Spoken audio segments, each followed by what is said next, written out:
El Evangelio de hoy, el domingo, este domingo, Lucas capítulo 10, versos 25 al 37. En aquel tiempo, un doctor de la ley, queriendo poner a prueba a Jesús, le hizo esta pregunta: Maestro, ¿qué he de hacer para alcanzar la vida eterna? Jesús le contestó: ¿qué está escrito en la ley de Moisés? ¿Qué lees allí? Él respondió: amarás al Señor tu Dios con todo tu corazón, con toda tu alma, con todas tus fuerzas y con toda tu inteligencia. Y en segundo lugar, a tu prójimo como a ti mismo. Jesús le respondió: has respondido correctamente. Haz esto y vivirás. Pero el maestro de la ley, para justificar su pregunta, insistió: ¿y quién es mi prójimo? Jesús entonces le contó la siguiente historia. Había un hombre que bajaba de Jerusalén a Jericó y fue asaltado por unos ladrones que le robaron cuanto llevaba, lo hirieron gravemente y se fueron dejándolo medio muerto. Parecía como si estuviera contando lo que ocurre en Nueva York de vez en cuando.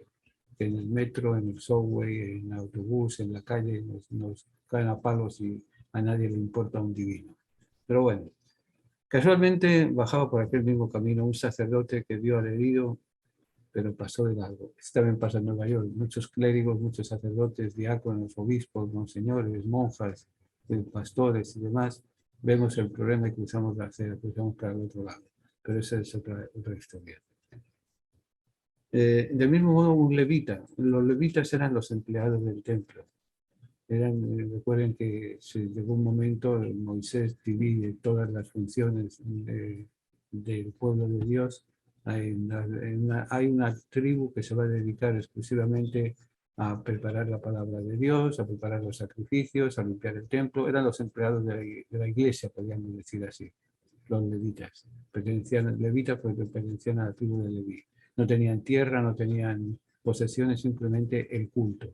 Eran los que iban día a día limpiando los animales. Eran empleados de la iglesia, empleados de la sinagoga, empleados del templo, empleados del culto. Y pasó, y al llegar a aquel lugar vio al herido, pero también pasó de largo. Finalmente, un samaritano que iba de camino llegó junto al hermano y al verlo, junto al herido, y al verlo se sintió conmovido. Se acercó a él, le vendó las heridas, poniendo aceite y vino sobre ellas, lo montó en su propia cabalgadura, lo condujo a una posada próxima y cuidó de él. Al día siguiente, antes de reanudar el viaje, el samaritano dio 2 denarios al posadero y le dijo: cuida bien a este hombre. Si gastas más, te lo pagaré a mi vuelta. Pues bien, ¿cuál de estos 3 hombres te parece que fue el prójimo del que cayó en manos de los ladrones? El maestro de la ley contestó: el que tuvo compasión de él. Y Jesús le replicó: pues bien, vete y haz tú lo mismo. Fíjense que es interesante cómo Jesús rompe los esquemas. Y nos rompe los esquemas precisamente a nosotros que supuestamente somos gente de iglesia, nos preocupamos de una formación religiosa, formación bíblica, de tratar de ir a misa los domingos y de vez en cuando entre semanas, celebrar novenas, reuniones de los fusilistas, reuniones de los carismáticos, reuniones del centro de las hijas de María, etc. Hacemos cosas, pero las cosas que tenemos que hacer fundamentalmente es preocuparnos del prójimo, preocuparnos de el que está junto a nosotros. Fíjense, le caen a bofetadas, cuando muchas veces no le caemos a bofetadas a los demás, pero desde esa, y fíjense, es un samaritano. Decir un samaritano, podemos decir un afroamericano y un blanquito. El afroamericano es el que defiende, el blanquito es el que le rompe la cara, le machacan y hacen 50.000 pocas vergüenzas y 50.000 cosas. Es muchas veces la ilógica lógica de Dios. A Dios lo encontramos en las cosas extrañas de cada día, en las situaciones extrañas de cada día. Y hay que tomarla. A Dios lo encontramos herido, a Dios lo encontramos en el templo, a Dios lo encontramos en la oración, pero sobre todo a Dios lo encontramos en el hermano necesitado, sea blanco, sea negro, sea ateo, sea protestante, sea judío, sea musulmán, es el ser humano. Fíjense que la parábola no dice, era de tal grupo, era de los samaritanos, el único que dice de los samaritanos porque eran la gente que menos cuidado tenían, más odio les tenían porque habían dividido el pueblo de Israel. Todavía hoy en día existen samaritanos.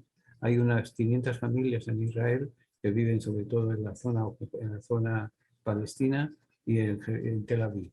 Y siguen siguiendo las rúbricas del Antiguo Testamento, como de Moisés escrito, como está en el Levítico y demás. Para ellos no ha habido destrucción romana. Y 20, 30 siglos después todavía siguen existiendo los samaritanos en Israel. Nos dan ejemplo. ¿Cómo me gustaría? Hagámonos, ahora estamos en casa todos, o en biblioteca, o no sé dónde se reúnen. Cuando termine la tertulia, cuando terminemos el programa, se dirigirán a su casa, se dirigirán a visitar a alguien, se dirigirán al mercado. ¿Cómo se va a comportar usted con la persona? ¿Qué haría usted si en el supermercado, si en la iglesia, si en el subway, si en el puesto de trabajo ven que usted le caen a bofetadas a otro? ¿Qué postura se lleva usted? ¿Dar la vuelta? ¿Olvidar? Meternos a... Hay que arriesgarse también un poco, porque el que se mete al Redentor termina crucificado, dice nuestro refrán. Meternos a resolver problemas es meternos en líos y chaviendas y cosas, y eso es lo que muchas veces menos queremos. Pero bueno, preguntemos, el Evangelio está para preguntarnos una cosa importante. ¿Qué hacemos con la palabra de Dios? ¿Qué hacemos con él? Bien, y volviendo entonces, ahora ya, volviendo a la palabra de Dios que nos está cuestionando cada día. Habíamos quedado el último día, Mercedes, por favor, pasa el slide. Habíamos quedado en el tema central del Levítico. Resumir el Levítico en dos líneas es bien sencillo. No es sencillo, no es tan sencillo, pero bueno. La demanda de Dios por la santidad y su provisión para la misma mediante la expiación del pecado por sacrificios en adoración adecuada. Dios resumen, Dios nos llama a la santidad. Dios no nos ha creado simplemente para que vivamos, vegetemos. Tenemos una finalidad en esta vida, ser santos. Ser santos como tú, como tu Padre eres santo.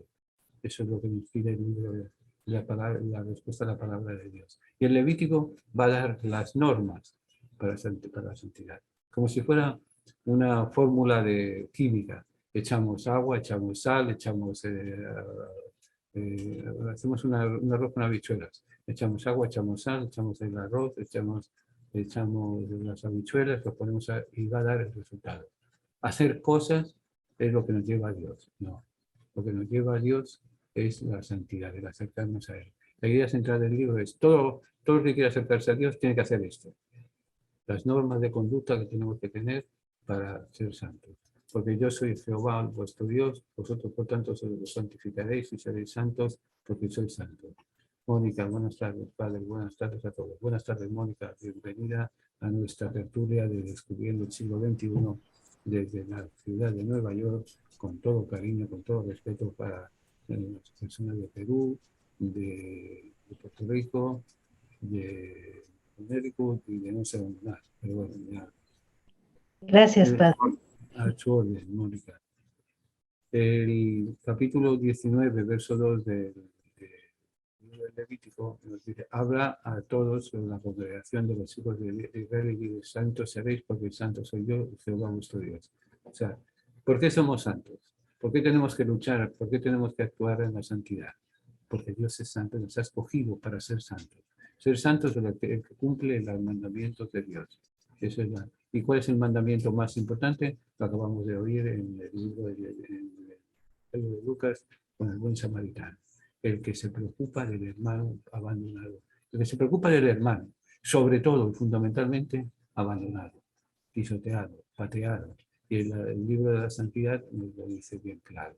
Si vamos a resumir el libro del Levítico, es la palabra santidad. Todo lo que, claro, tenemos que tener en cuenta una cosa. No en todo momento las actitudes, es hacer cosas. El libro del Levítico dice: haciendo cosas somos santos. Jesús va a decir: teniendo un corazón limpio y sincero, somos santos. Bueno, la palabra clave del libro del Levítico es el sacrificio. 300 veces se invita al sacrificio. Sacrificio que puede ser cortarle el pescuezo a una oveja o simplemente ayudar al prójimo. Sacrificio. El samaritano podría haber pasado tranquilamente de lado, le hubiera importado un divino lo que estaba pasando allí. Él era el samaritano, el otro era judío, allá que se chave, que se fastidie, que se moleste, que se vaya para buen sitio. No, él se preocupa, hace el esfuerzo de atender al que está, hacer el sacrificio de atender al que está pisoteado y pateado y robado y herido y malherido, medio muerto. Entonces, sacrificio. 300 veces se invitan a las palabras, a los sacrificios en el libro del Levítico. Limpio e inmundo. Hay que ser la limpieza y la suciedad de la vida. La vida nos contamina, vamos a llamarlo así. Nos contamina con nuestro odio, nos contamina con nuestra envidia, nos contamina con tantas cosas como nos apartan de nosotros, de ser nosotros mismos. Lo primero y fundamental, hay que, en los antiguos, los romanos, los griegos, los judíos, tener el principio básico de la sabiduría es conocerse a sí mismo. Conociéndonos a nosotros, sabremos entonces qué es lo que qué sacrificio tenemos que hacer para compartir, qué limpieza de corazón nos sobra de los demás. Y eso nos va a llevar a santo, santificar, santidad, que se nos cita 330 veces. Pero fíjense, lo más importante para acercarnos a Dios, para estar junto a Él, es el sacrificio. El sacrificio que implica, mire, el cumplir los 10 mandamientos no es fácil amar, pero lamentablemente los mandamientos hemos jugado con ellos. En un primer momento el pueblo de Dios tenía 2 mandamientos, amar a Dios y amar al peregrino, amar al transeúnte, amar al que va caminando por la vida muchas veces sin saber de dónde viene ni saber a dónde va. Moisés los va a estirar a 10 mandamientos. Los fariseos y los sacerdotes van a estirar a 613 mandamientos. 365 positivos, haz esto, haz lo otro, haz de más allá. Y el resto negativos. No robes, no mates, no codices la mujer de tu prójimo, etc. O sea, sacrificio. Y la santidad es 130 veces. La santidad es lo de menos. Lo importante es que seamos libres de hacer un sacrificio que nos va a ayudar a tener nuestra alma pura, a nuestras intenciones sinceras, eso nos va a llevar a la santidad 130 veces. Nos indica cómo alcanzar esa santidad. Pasado el teléfono.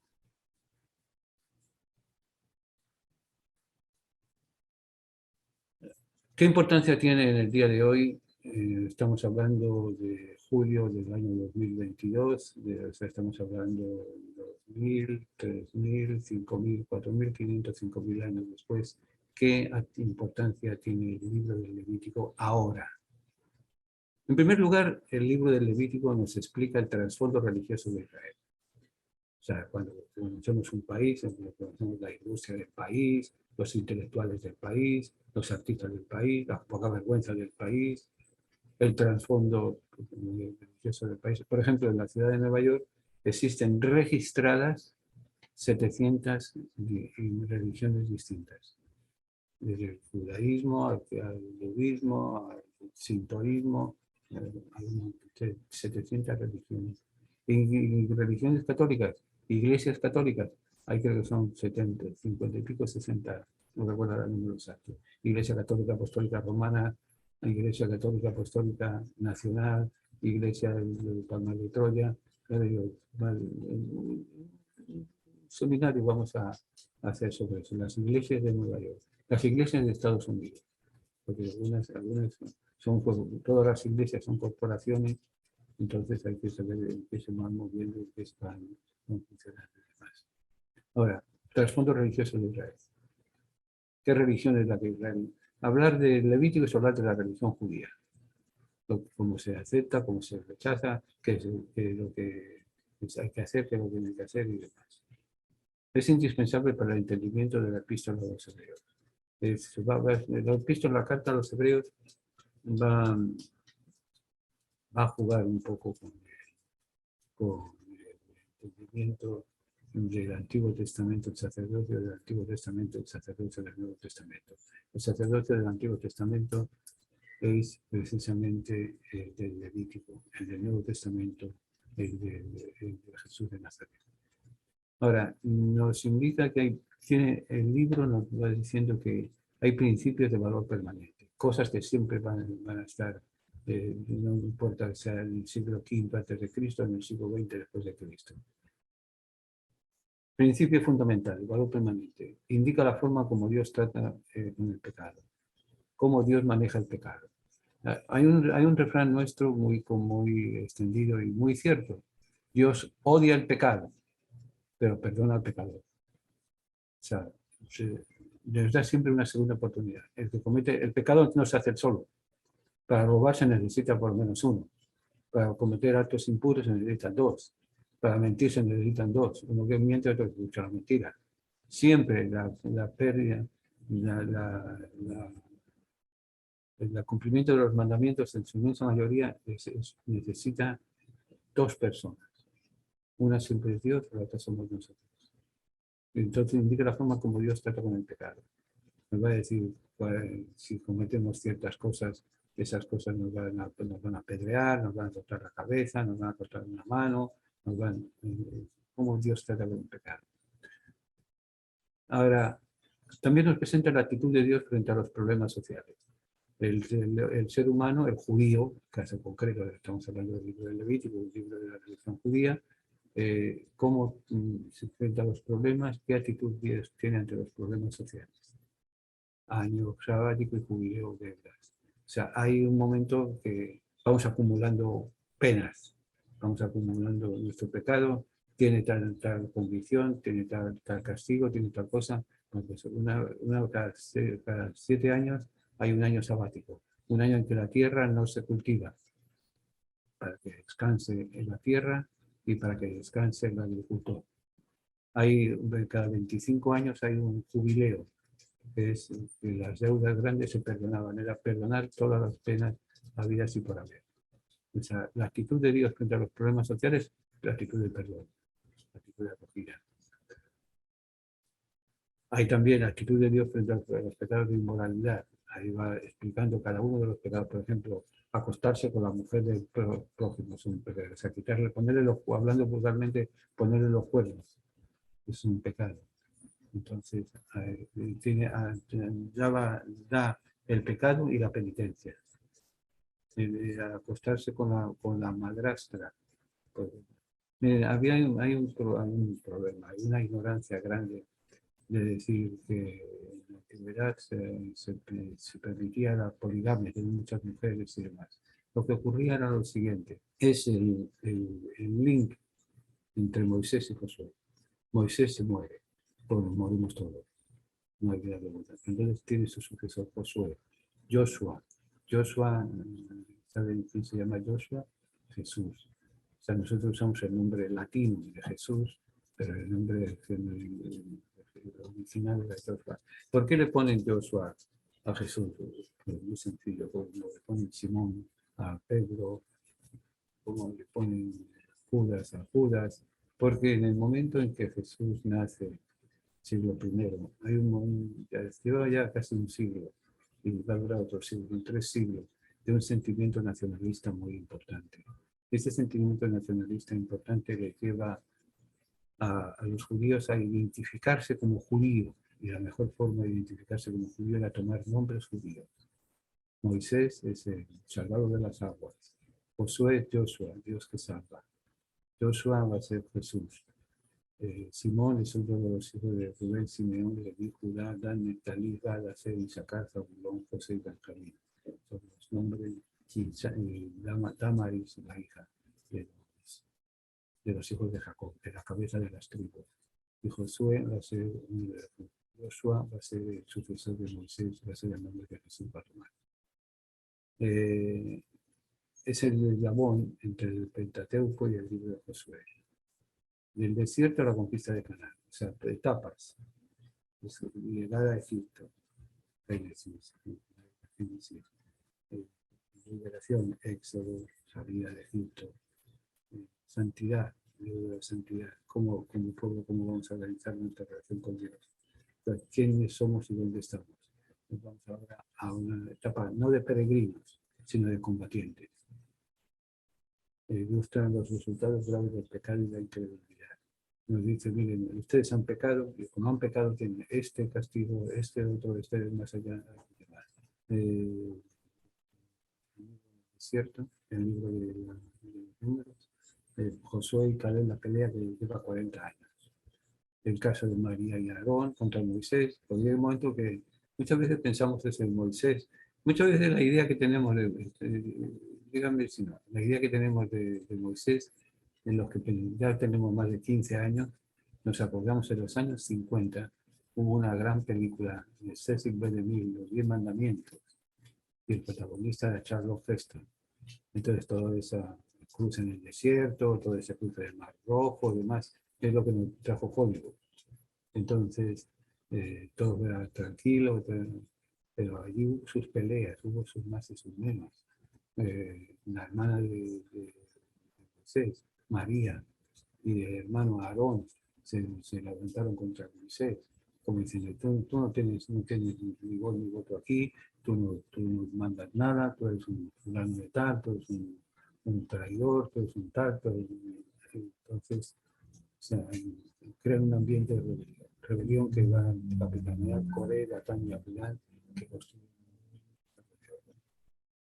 Ahora, el pecado de Moisés que no entró a la tierra fue la falta de confianza. La falta de confianza en Yahvé.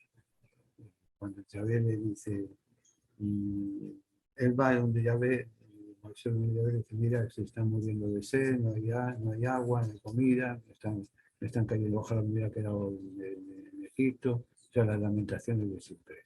La falta de confianza, cuando no vemos más allá de nuestras narices. Entonces, el Señor le dice, golpea la roca y te va a salir agua. La roca supuestamente está en Jordania, en la ciudad de Petra, a la entrada de Petra, hay una fuente natural, y según la leyenda, esa es la fuente, la roca de Meribá, en el desierto, donde Moisés golpea 2 veces, y para que salga agua. Y el Señor dice, has dudado, como has dudado, has pecado, por tanto no entras en la tierra prometida. ¿Por qué ha dudado? Porque si él tenía confianza, si hubiera dado un golpe, como lo habían dicho, había salido agua. Él dio 2 golpes por si acaso. Por si acaso el primero no valía, y después el segundo. Entonces, no se entra en la tierra. Eso lo refiere el capítulo 10 de la primera carta a los Corintios. Nos hace mención a eso. Pasamos a la próxima. Ahí ellos se elaboran en un campamento. Ahí más o menos, fíjense cómo está. El campamento, en la parte del centro, está el Santo de los Santos. Todo está dividido en una tienda de campaña. La Arca de la Alianza hay una tienda de campaña. La tienda de campaña es donde se reúnen los 70 sabios, los 70 ancianos que van dirigiendo el pueblo, aconsejando a- según la historia, por la noche había una columna de fuego. Ahí ven la columna de fuego que va iluminando y en la parte del frente está el tabernáculo. El tabernáculo es en la tienda pequeña en la cual se conservaba el maná, se conservaban las tablas de la ley, que después fue destruida esa arca de la alianza. Ese es el tabernáculo de la reunión, se reunían los sabios para legislar, para explicar la palabra. Esto pasa. Aquí tienen el esquema de cómo se reunían. En medio el tabernáculo. En un lado Gersón, en otro lado Moisés y Aarón. Entonces, los representantes de las tribus, Gad, Simeón, Rubén, Zabulón, Isaacar, Judá, Neftalí, Aser, Dan, Benjamín, Manasés y Efraín. Los 3, 6, 6, 12, 6, 9 y 6, 12. Entonces, los representantes de las tribus de Israel que se reúnen en torno al tabernáculo para legislar en el este y el oeste. Ellos siempre van, el pueblo de Dios siempre va caminando hacia el este, hacia la salida del sol.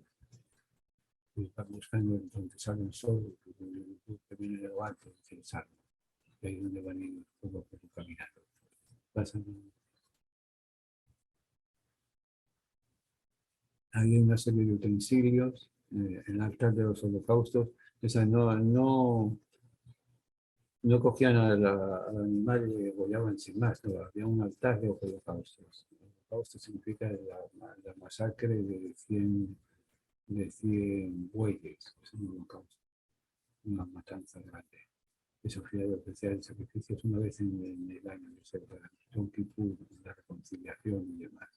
Fuentes de bronce, en la tienda, el sacrificio, en las puertas, eran puertas de lona, eran puertas de hilo, porque no iba cargando con las puertas de madera, sino se iba recogiendo y se iban llevando poco a poco. Pasa el siguiente, por favor.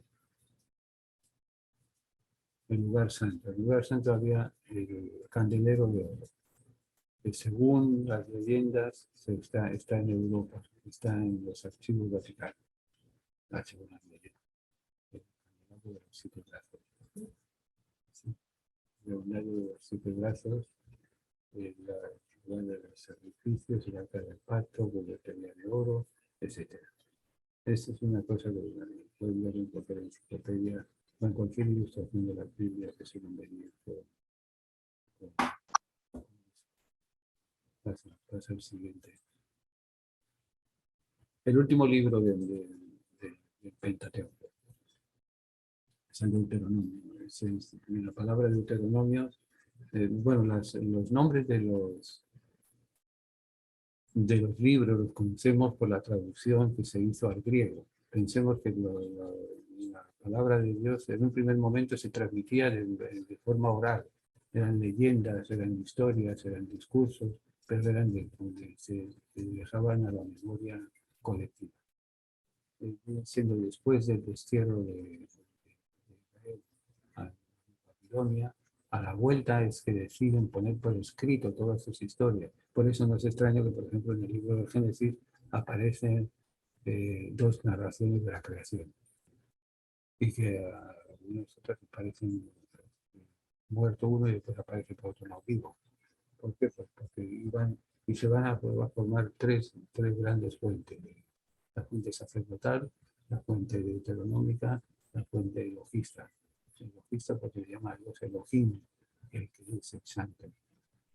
Pero entonces ya va a ser, en principio, cuando se forma la segunda etapa, forma escrita en hebreo y en arameo, sobre todo en hebreo. El hebreo era una lengua que nace para el mundo diplomático en Persia.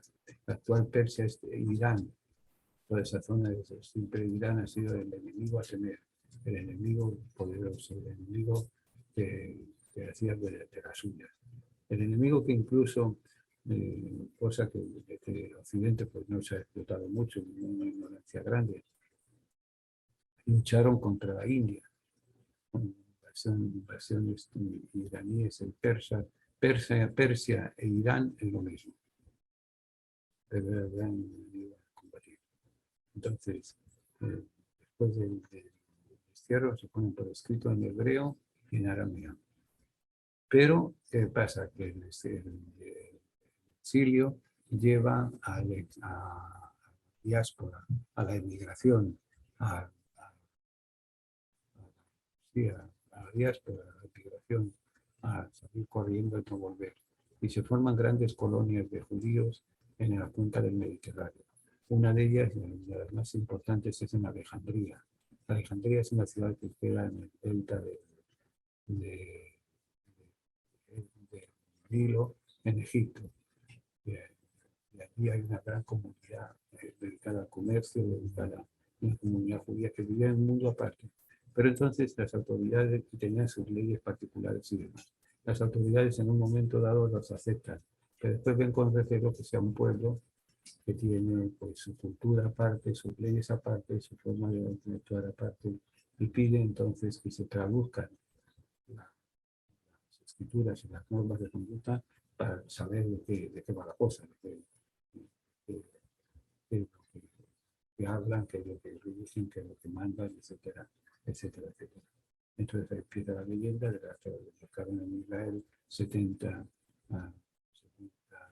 sabios que tradujeran del hebreo al griego y se hizo la traducción de los 70, la primera gran traducción del Antiguo Testamento. Entonces, de ahí es cuando se va a buscar la concordancia de las.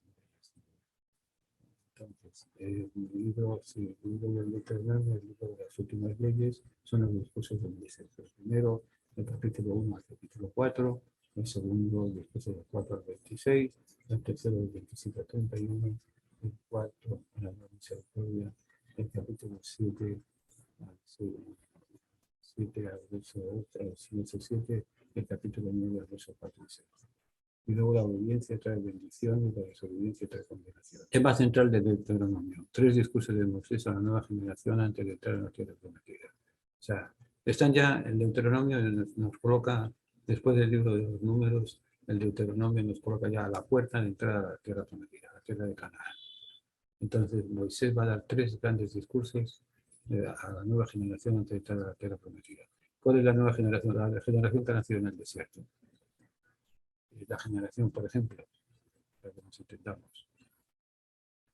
En los años 40 hubo una emigración puertorriqueña muy grande a Nueva York. A Estados Unidos y a Nueva York. Vinieron a factorías, había que trabajar el textil, había que traer material de guerra, etc. Se necesitaba mano de obra. Eran ciudadanos americanos, simplemente trasladarlos de Puerto Rico aquí y ponerlos a trabajar. Ellos tuvieron hijos, tuvieron familia, la segunda generación ya no iba a la factoría, se iba a la universidad, iban a puestos ejecutivos y demás. Ya la tercera generación se olvidan muchas veces de que lo único que tienen los puertorriqueños es el apellido. La costumbre de citas, fiestas y demás. Tercera generación que hubo Cuba en 1958, causó una emigración, 40, 50 años después, ya una segunda generación que son cubanos porque tienen apellido cubano, pero son americanos porque han nacido, crecido y multiplicado aquí. Son segunda generación. Así que lo mismo va a ocurrir con el pueblo de Terminal. 3 discursos. El primero, 70 personas habían entrado en Egipto con Jacob. De esas 70, 603.550 varones mayores de 20 años llegaron a Cades Barea 2 años después de Egipto. Dios sentencia al pueblo a dar 40 años vueltas por el desierto. Ninguno de ellos entraría sino sus hijos y Josué y Caleb. En tercer lugar, ya habían pasado 40 años y iban a entrar, había que instruirlos. O sea, es un paso. 70 son números figurados, no son números reales. Son 70 van de Egipto y de Jacob. ¿Por qué 70? 10 veces 7. 7 porque 4 más 3. 4 es la universalidad, norte, sur, este y oeste. 3 es la eternidad, ayer, hoy y mañana.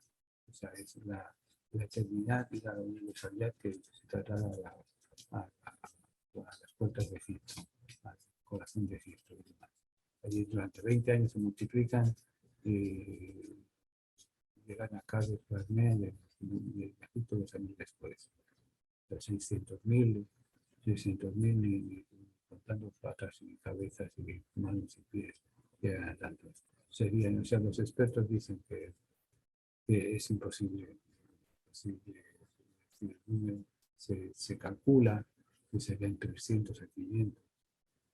Pero bueno, no importa. Lo importante es Egipto, entrar a Egipto, vivir en Egipto y salir al desierto, en el desierto 40 años, no entrarían ellos, entrarían por su pecado de incredulidad, entrar los hijos, entrar la segunda generación, donde han pasado 40 años, se iban a entrar, había que instruirlos. Al entrar hay que instruirlos. Entonces, los discursos clave van a ser la instrucción grande que van a recibir. Están en dos capítulos. Capítulo 10, verso 12 al 13, lo que Dios le pide al pueblo. Dios le pide al pueblo X cosas. X los mandamientos, las purificación, etc. En el capítulo 11 del Deuteronomio, segunda ley de Moisés, el texto para la desobediencia. O sea, ustedes tienen que cumplir esto. y les dan los cumplimientos de las cosas. Si no cumple, si desobedecen, tienen sus consecuencias y demás. Las palabras clave que van a aparecer, la palabra oye, oye Israel, escucha Israel, amarás al Señor tu Dios con toda tu mente, con todo tu corazón, con todo. 50 veces aparece la palabra oye. 50 veces le llama a escuchar. Hay una importancia, por ejemplo, de decir, ok, yo voy a rezarle a Dios, voy a contarle esto, voy a contarle lo otro. No, pues lo importante no es ir a contarle a Dios. Lo importante es escuchar a Dios. Oye, escucha, el pueblo está en la lucha. Aquí 50 veces en una. Y luego están 177 veces aparece la palabra haz, guarda, cuida. Haz esto, no hagas esto. Respeta a tu prójimo, respeta a la persona, respeta las cosas y demás. Guarda, guarda los mandamientos, consérvalos en tu corazón, consérvalos en tus actuaciones de cada día. Cuida, cuida de que la palabra de Dios se vaya entendiendo. Eso está sobre todo en el capítulo 6, el capítulo 10 y 11 de Deuteronomio.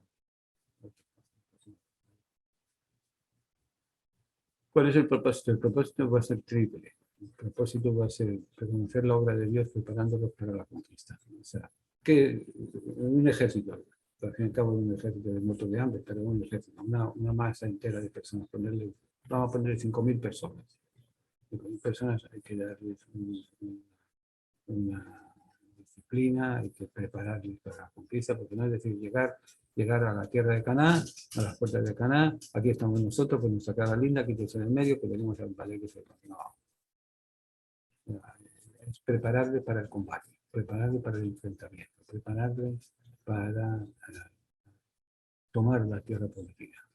Esta nueva generación debía conocer y recordar que Dios peleaba por ellos y debía conocer los portentos de Dios por su pueblo en el pasado. O sea, el primer dato que tienen que asimilar, que tienen que aprender profundamente, conocer la obra de Dios, conocer los mandamientos. La obra de Dios, ¿cuál va a ser? Resumida en 10 mandamientos, 10 sentencias, conocer los mandamientos de Dios, conocer cuál es la voluntad de Dios, conocer los portentos de Dios que ha hecho con su pueblo en el pasado.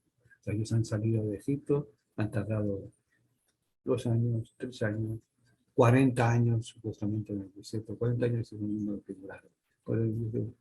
Estarían probablemente 4 o 5 años, que ya 4 o 5 años en el desierto le manda una serie de sacrificios grandes que no son fáciles de aguantar y soportar. Segundo, conocer la ley de Dios. La nueva generación necesitaba recordar el contenido de la ley. No es aprender los mandamientos. Amarás al Señor tu Dios, amarás al prójimo como a ti mismo, honrarás la fiesta, honra a tu padre, honra a tu madre, no robes, no mates, no cometas actos impuros, no vayas a los testimonios, etc. Conocer. Primero, ¿qué Dios ha hecho por ti?